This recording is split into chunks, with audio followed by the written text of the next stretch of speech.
The next point, we should ensure whatever we see is clear. That means work is being done. We can see that it is in opposite direction.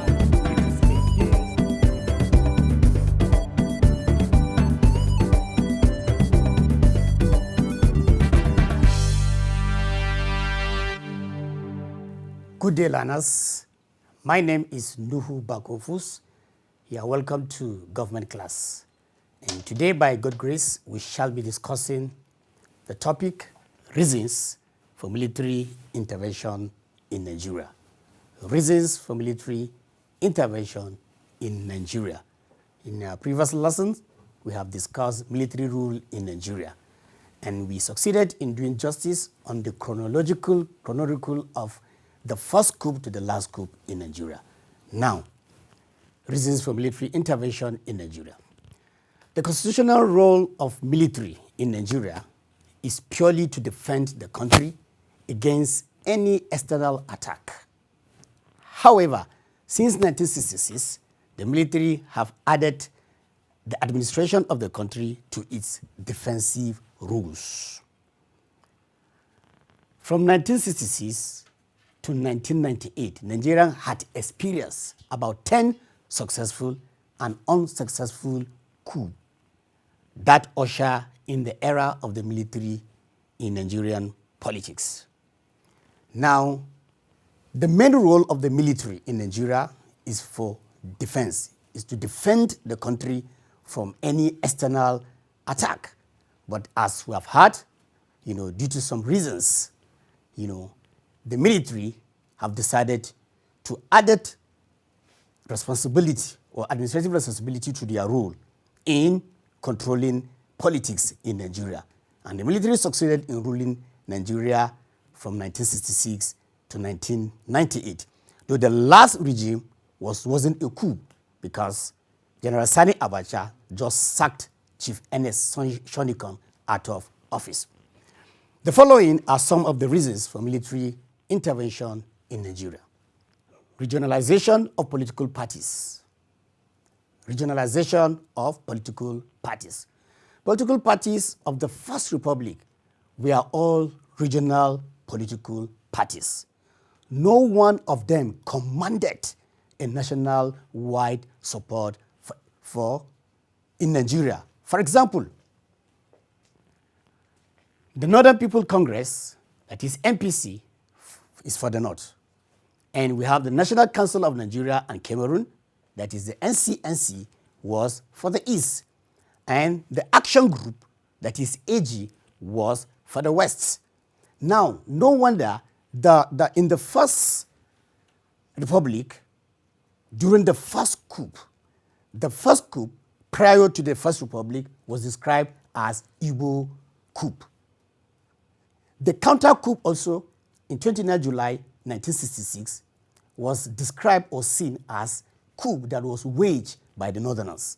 So the first coup was waged by the Igbos, and the second one, was also waged by the Northerners. So the political parties in the First Republic was politicized, and that paved way for military intervention in Nigeria. And this is one of the first reasons why military, intervene in the administration of the country. Secondly,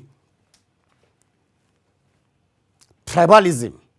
Nigerian army in the First Republic was tribalized and politicized. The army was used by politicians to achieve what they failed to achieve through the ballot boxes. Tribalism is another main function for military intervention in Nigeria because the politicians use the military. They influence the military officers or military personality, to dance to their tune, to act in a way that whatever they will do administratively would suit their selfish interests or their personal interests. So tribalism was a major factor also that led to military intervention in Nigeria.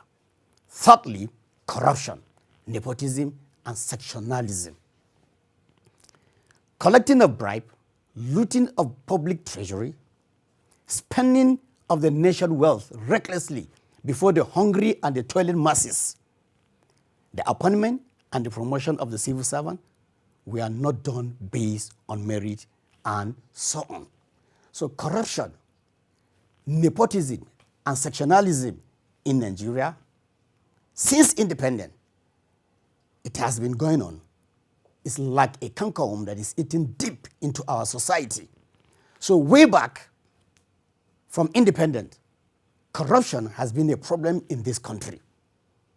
Giving and collecting of bribe, which is against the constitution of the land.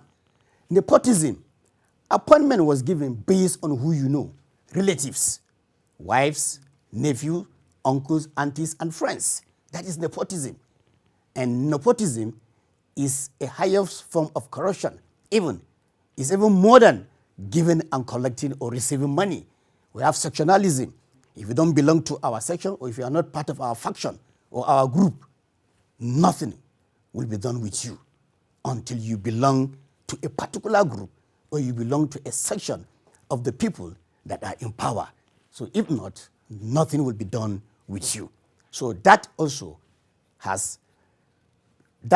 is one of the major reasons that led to the military intervention in Nigeria.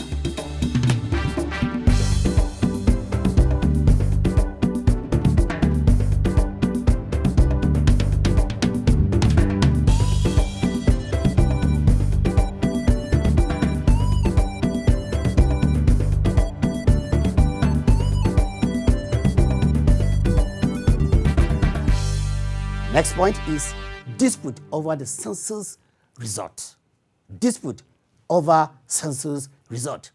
The May 1962 and November 1963 census in Nigeria nearly disintegrated the country as a result of inflation of population of the different areas by the politicians. The 1962 census was rejected because the figures were falsified and inflated. The same thing, November 1963, the result also was rejected on the same ground. Falsification of the population and inflicted the figures. Why? It has a political reasons. Because the sharing of the revenue allocation given by the federal government, also boundaries adjustment or sharing of the boundaries, the population determines what the government will give, how boundaries will be shared, and the like. And for that, the politicians were aware. That is why the temptation of falsification and inflating figures came up so that they will benefit a larger share from the national cake. Creation of the Midwestern region. That is another point. Creation of the Midwestern region. The creation of regions out of Western region while the other regions remain intact had a political motive. It was done solely to split the vote of the political party controlling the region. So, the party under this point that was controlling the Western region have a mixed feeling. Why? Because the Western region was split into two, and it was done intentionally to weaken the political party that was controlling the Western region so that the other two regions will have upper hand against the Western region. And that is why Midwestern region was created out of the former Western region. And that was done solely to split the vote. Automatically, the Western region will lose their vote, and the two other regions will have advantage over the former Western region. Why? Because their vote, were splitted or was splitted into two. Now, the next point, the Action Group Crisis of 1962. Action Group Crisis of 1962. The crisis came up as a result of a serious conflict within the party and differences of opinion and personality clash between Chief Obafemi Awolowo, the party leader, and his deputy, Chief S.L. Akintola. The Action Group crisis of 1966 was described by the historian as a personality clash. There was a personality clash between Chief Obafemi Awolowo and Chief S.L. Akintola. Chief Obafemi Awolowo was the founder and the leader of the party, while Akintola was his deputy. But there was a clash, and two factions happened to come up, and it was split into two. Now, at just Congress, the party members decided that S.L. Akintola should be driven out of the party, and he should be removed as the premier.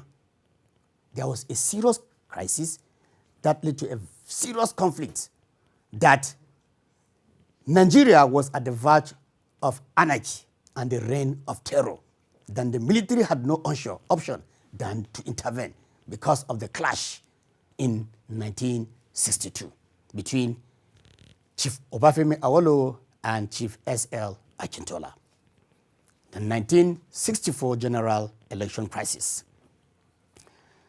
The election witnessed party alliance, major and minor political party merging to contest for seat in the House of Representatives. Example, the AG, NCNC, the NEPU, and UNBC joined to form the United Progressive Grand Alliance, that is APGA, while the MPC, the NNDP, the MidWestern Democratic Front, the Niger Delta Congress in the Eastern Nigeria, the Dynamic Party formed the Nigerian National Alliance, NNA. There was alleged massive rigging in the election. These two major parties, APGA and NNA, accused one another of rigging the election. Election was rigged, snatching of ballot paper, fake voters' paper, and a lot of rigging was done. So both parties accused themselves of rigging the election, and they couldn't control themselves. Then they found their way on the street, and there was a serious crisis in Nigeria. And that also is one of the major reasons that led to the military intervention in Nigeria. The next point is Western Nigerian election crisis of 1965. Western election crisis of 1965. This was an election into the Western Nigerian House of Assembly, where two parties rivals were contesting. NNDP, led by Chief S.L. Akintola, and APGA, led by Chief Adembaro. There was rigging in the election. Now, under this point, these two major parties accused one another of rigging the election. And there was massive rigging, snatching of ballot boxes, fake ballot paper were printed, and group of individuals in a particular place were just, casting vote and rigged the election massively. And they blamed themselves, and before you know it, they took to the street, and there was a serious crisis. Houses, individual cars were burned, and serious crisis came up. And this Western election crisis of 1965 was the final stroke that broke the camel's back that led to the first Nigerian coup in 15 January 1966, because the crisis was so serious that the federal government and Nigeria was at the crossroads, and there is no way, to intervene than the military to come in. So this is one of the major reasons for military intervention in Nigeria, the Western Nigerian election crisis of 1965. Now, political ambition. Joining the army is now looked upon as the shortest route to political power in Nigeria. Political ambition. Joining the army is now looked upon as the shortest route for political power in Nigeria. Now, many people thought once they join army, automatically they have shortcuts to gain a seat in Nigeria government. So many joined army because army then were seriously influenced because of the first coup and the second coup. They were very strong. Which coup seized power. And what is a coup? As heard in our previous lesson, is a seizure of power by force through the use of arms by the military. So many thought once you join army, it's a shortcut for them to gain a political seat or to be influential in the country. So many join army for this reason.